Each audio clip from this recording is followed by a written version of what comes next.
પૂર્વ સીએમ વિજય રૂપાણીની અણધારી વિદાય તેમના સ્નેહીઓએ આઘાતમાં મૂકી દીધા છે।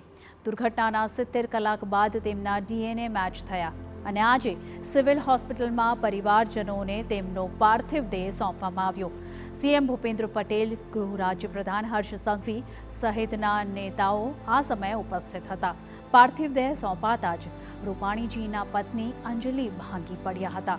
સંતાનો અને ઉપસ્થિત સૌની આંખો પણ ભીની થઈ ગઈ હતી। ઉપસ્થિત નેતાઓ અને કાર્યકર્તાઓએ પણ સીએમ રૂપાણીને શ્રદ્ધાંજલિ પાઠવી હતી। વિશેષ પ્રોટોકોલ સાથે પૂર્વ સીએમ રૂપાણીના પાર્થિવ દેહને સિવિલથી રવાના કરાયો હતો।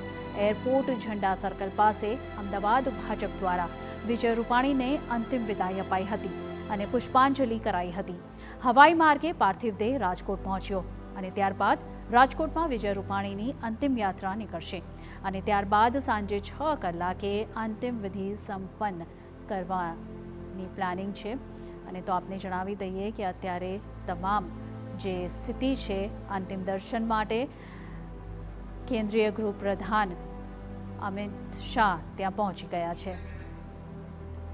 અત્યારે અમારા પોલિટિકલ એડિટર કિંજલ મિશ્રા પણ અમારી સાથે હાજર છે। જે કિંજલ, અત્યારે સૌથી કપરો સમય જોવા મળી રહ્યો છે માત્ર વિજય રૂપાણીના પરિવાર માટે જ નહીં, એ તમામ લોકો માટે જેમની સાથે વિજયભાઈ એક પરિવારની જેમ સંકળાયેલા હતા। તે પછી એ કાર્યકરો હોય કે તેમના નેબર્સની વાત કરીએ કે રાજકોટવાસીઓની વાત કરીએ, અત્યારે શું માહોલ છે ત્યાં?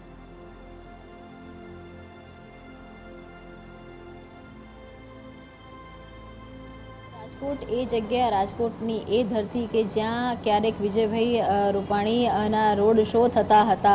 વિજયભાઈ રૂપાણીના નેતૃત્વની અંદર અનેક જે વિજય રથ નીકળતા હતા, આજે કદાચ એ જ વિજયભાઈ રૂપાણીનો અંતિમ યાત્રાનો રથ છે તે નીકળ્યો છે એક કમનસીબી રાજકોટ માટે। કેમ કે રાજકોટની અંદર હંમેશા વિજયભાઈ એ કોમન મેન તરીકે રહ્યા છે, એક આગવી છાપ છે। વહેલી સવારથી પણ જ્યારથી અમે અનેક લોકો સાથે વાત કરી રહ્યા છીએ ત્યારે વિજયભાઈની એક સાલસતા હતી, નિખાલસતા હતી, તે તેના જે કિસ્સા છે તે સાંભળવા મળી રહ્યા છે। તેની સાથે જ તેમની મુખ્ય પ્રધાન તરીકેની જે નિર્ણાયકતા હતી, સંગઠનની જે કોઠાસૂઝ હતી, પોતાને ગમતા હોય કે ન ગમતા હોય તમામ જે લોકોની, તમામ જે કાર્યકર્તાઓ કે જે રોલ માટે ફિટ હોય તેની માટેની મક્કમતાથી વાત કરવી તો, અને સૌથી મોટી જે એમને એક શબ્દ અને એક વાક્ય જે હંમેશા આજે કાર્યકર્તાઓ યાદ કરી રહ્યા છે કે તે હંમેશા કહેતા હતા કે વ્યક્તિ સે બડા દલ और દલ સે બડા દેશ। અટલજીની આ લાઇનને વિજયભાઈએ પોતાના જીવનમાં ખૂબ સુપેરે કંડારી હતી અને એ વિજયભાઈની આજે અંતિમ યાત્રા છે તે નીકળી હતી ત્યારે રાજકોટ હતું એ આખું ગમગીન હતું, ભાવભીનું હતું। અનેક એવા જે દ્રશ્યો છે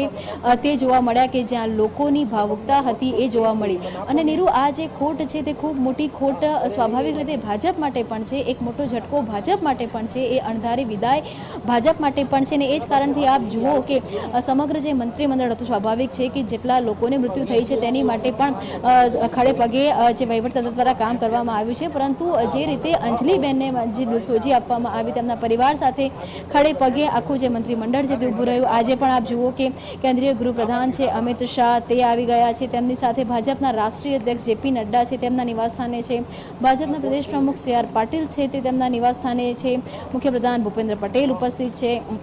તો એક ક્યાંક ને ક્યાંક જે પ્રકારનું એક આખું વિજયભાઈ રૂપાણીની એક આખી કારકિર્દી રહી હતી, તેમનો એક સ્વભાવ રહ્યો હતો, તેમની માટે તે સૌરાષ્ટ્રથી કે રાજકોટથી બિલોંગ કરે છે તે ઓળખ નથી, પરંતુ આખા ગુજરાતમાં સંગઠનના કારણે એક અલગ પ્રકારની છાપ હતી તેમણે બનાવી હતી, કેટલીક રાષ્ટ્રીય જવાબદારીઓ પણ તેમને મળી હતી।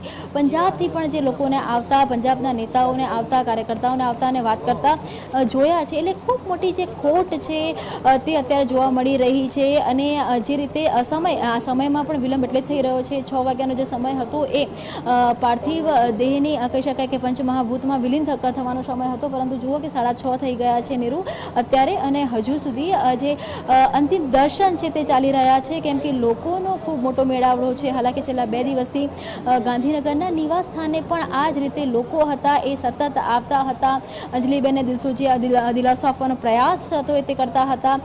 ગઈકાલથી જ્યારથી જે DNA ના જે રિપોર્ટ હતા તે પોઝિટિવ આવ્યા ત્યારબાદ ખુદ રાજ્યના ગૃહપ્રધાન હોય કે મુખ્યમંત્રી હોય તેમને હંમેશા પરિવાર સાથે ઊભા રહેવાનો પ્રયાસ કર્યો છે, કેમ કે ભાજપ પણ માને છે કે ખૂબ મોટી ખોટ પરિવારને છે, અણધારી ખોટ પરિવારને છે અને હવે થોડીક સમયમાં જે ગાર્ડ ઓફ ઓનર છે તે યોજાઈ શકે છે. આપ જે દ્રશ્યો છે તે જોઈ શકો છો કે ગાર્ડ ઓફ ઓનર માટેની જે અહીંયા તમામ જે તૈયારીઓ છે તે થઈ ચૂકી છે. હાલાકે વરસાદ પણ વરસી રહ્યો છે, તેના કારણે કેટલાક જે નિર્ધારિત કાર્યક્રમ છે તેની અંદર નિર્ધારિત રૂટની અંદર થોડુંક જે ફેરફાર છે તે કરવામાં આવી શકે છે, પરંતુ આ જે જગ્યા છે કે જે વિજયભાઈના ઘરથી બિલકુલ પાસે મહાદેવનું મંદિર છે તેનું આ એક આખું પ્રાંગણ છે કે ત્યાં એક આ તૈયારીઓ છે તે કરવામાં આવી છે.